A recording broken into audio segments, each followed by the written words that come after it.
বর্ণিত হয়েছে সূরা ইবনে মাজাহ, নবী আলাইহিস সালাম বলেছেন, একটা সময় আসবে যখন গোটা বিশ্বে বড় বড় যুদ্ধ বিগ্রহ সংগঠিত হবে, বিশ্বজুড়ে যখন বড় বড় যুদ্ধ দেখা দিবে, তখন মাওয়ালিদের অর্থাৎ নওমুসলিমদের একটি দল আল্লাহর পক্ষে, সত্যের পক্ষে, আল্লাহর দ্বীনের জন্য লড়াই করতে থাকবে এবং তখনকার আধুনিক যত অস্ত্রশস্ত্র এগুলিতে তারা সজ্জিত থাকবেন এবং সত্যের পক্ষে লড়াই করতে থাকবেন।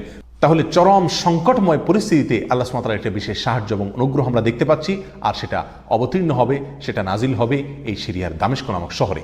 নাম্বার 6, সিরিয়া প্রসঙ্গে নবী আলাইহিস সালামের আরেকটি তাৎপর্যপূর্ণ ভবিষ্যদ্বাণী রয়েছে, যেটি বর্ণিত হয়েছে সহিহ মুসলিমে, বর্ণনা করেছেন সাহাবী নওয়াস ইবনে সুমাআন রাদিয়াল্লাহু তাআলা আনহু। তিনি বলেছেন, নবী আলাইহিস সালাম একবার দাজ্জাল প্রসঙ্গে দীর্ঘ এবং বিশদ আলোচনা করলেন।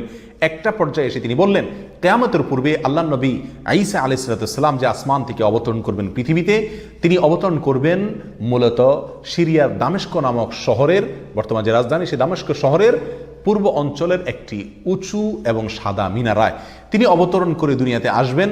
এসে সারা পৃথিবী জুড়ে তাণ্ডব চালানো দাজ্জালের বিরুদ্ধে তিনি লড়াই করবেন এবং সিরিয়ার এই লুদ নামক জায়গায় তিনি দাজ্জালকে হত্যা করবেন। একজন মুসলমানের কাছে যে সিরিয়ার ভূখণ্ডটি অত্যন্ত তাৎপর্যপূর্ণ তা পরিষ্কারভাবে হাদিসের মাধ্যমে ফুটে ওঠে। নাম্বার 7, তিরমিজি বর্ণিত এক হাদিসে আসছে, নবী আলাইহিস সালাম ইরশাদ করেছেন, কিয়ামতের পূর্বে ইয়েমেনের হাজরামাউত নামক শহরে সেখানে আগ্নোৎপাত দেখা দিবে, আগ্নেয়গিরি দেখা দিবে এবং সে আগুন মানুষকে ধাওয়া করতে থাকবে।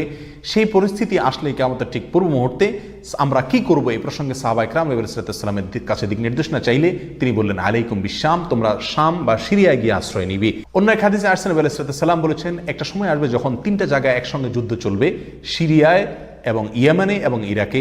একজন সাহাবী প্রশ্ন করলেন, ইয়া রাসূলুল্লাহ, আমাকে ওই সময় আপনি কোন পক্ষের হয়ে লড়াই করার জন্য নির্দেশ করবেন? নবী আলাইহিস সালাম বলেছেন, তুমি শামের হয়ে অর্থাৎ সিরিয়ার হয়ে তুমি লড়াই করবে, আর যদি সিরিয়া হয়ে লড়াই করার সামর্থ্য তোমার না থাকে তাহলে ইয়েমেনের পক্ষ তুমি অবলম্বন করবে। এই হাদিস একেবারে পরিষ্কারভাবে সিরিয়ার গুরুত্ব এবং তাৎপর্য আমাদের কাছে ফুটিয়ে তুলছে। নাম্বার 8, মুসনাদে আহমদ সহ বহু হাদিসের কিতাবে বর্ণিত হয়েছে, কিয়ামতের পূর্বে যে আগ্নেয়গিরি দেখা যাবে, যে আগ্নোৎপাত দেখা দিবে, সে আগুন মানুষকে ধাওয়া করতে থাকবে এবং সারা পৃথিবীর মানুষকে ধাওয়া করতে করতে করতে একটা জায়গায় একত্রিত করবে, আর সেটি হলো সিরিয়া। নবী আলাইহিস সালামের ভাষায় আরদুল মাহশারি ওয়াল মানশার, অর্থাৎ সিরিয়াই হবে কিয়ামতের ময়দান। কিয়ামতের সময় সারা পৃথিবী থেকে মানুষ সমবেত হয়ে এই সিরিয়াতেই একত্রিত হতে থাকবে। নাম্বার 9, নবী আলাইহিস সালাম আরেক হাদিসে বলেছেন, মালায়েকাতুল্লাহি বাসিতু আজনিহাতাহুম আলা শাম, আল্লাহর ফেরেশতাগণ সিরিয়ার উপরে তাদের ডানাকে ছেয়ে আছেন অথবা ছেয়ে থাকবেন। এই হাদিস থেকেও শাম বা সিরিয়ার গুরুত্ব করে পরিষ্কারভাবে ফুটে ওঠে। নাম্বার 10, এক হাদিসে আসছে, নবী আলাইহিস সালাম তার এক স্বপ্নের বিবরণ দিতে গিয়ে বলছেন যে, আমি একবার শুয়েছিলাম, দেখলাম আমার মাথার নিচ থেকে আল্লাহর কিতাবকে ছিনিয়ে নিয়ে যাওয়া হলো এবং সেটাকে যখন নিয়ে যাওয়া হচ্ছে আমি তাকিয়ে থাকলাম কোথায় নিয়ে যাওয়া হচ্ছে। দেখলাম যে একটা আলোক রশ্মি চলে যাচ্ছে এবং যেতে যেতে সিরিয়ার ভূমি পর্যন্ত সেটা চলে গেল এবং সেখানে গিয়ে অবতরণ করলো। এরপর নবী আলাইহিস সালাম বললেন, আলা ইন্নাল ঈমানা ইযা ওয়াকাআতিল ফিতানু বিশাম, অর্থাৎ যখন সারা পৃথিবীতে ফিতনা ফাসাদ ছেয়ে যাবে তখন ঈমানের ঠিকানা হবে সিরিয়ায়, আর ঈমানদারদের আশ্রয়স্থল হবে, শেষ ভরসা হবে সিরিয়া।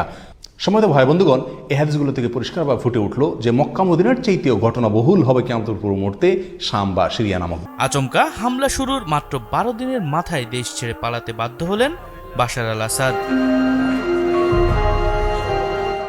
পৃথিবীর প্রাচীন সভ্যতা সংস্কৃতির দেশ সিরিয়া ইসলাম পূর্ব যুগ থেকে মুসলমানদের জন্য খুবই গুরুত্বপূর্ণ। এই ভূমিতে জন্মগ্রহণ করেছেন অসংখ্য নবী ও রাসূল। ইসলামের ইতিহাসে মুলকে শাম বা শাম ভূখণ্ড হিসেবে অভিহিত করা হয় এই ভূমিকে। বলা হয়ে থাকে মুলুকে শাম নবী রাসূলদের ভূখণ্ড। কোরআন হাদিসের বিভিন্ন জায়গায় এর বরকত ও পবিত্রতার বর্ণনা রয়েছে। ইতিহাসের অগণিত ঘটনা প্রবাহ তার সঙ্গে জড়িত। মক্কা মদিনার পরই সিরিয়ার মর্যাদা স্বীকৃত।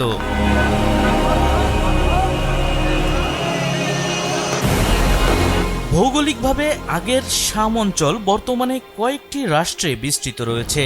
বর্তমানের সিরিয়া, জর্দান, লেবানন ও পূর্ণ ফিলিস্তিন ভূখণ্ড প্রাচীন মুলুকে শামের অন্তর্ভুক্ত ছিল। এই শামের সঙ্গে ভবিষ্যতের ও কিয়ামত পূর্ব অনেক ঘটনাও জড়িত রয়েছে। রাসূলুল্লাহ সাল্লাল্লাহু আলাইহি ওয়াসাল্লাম শামের ব্যাপারে বেশ কিছু ভবিষ্যৎবাণীও করেছেন।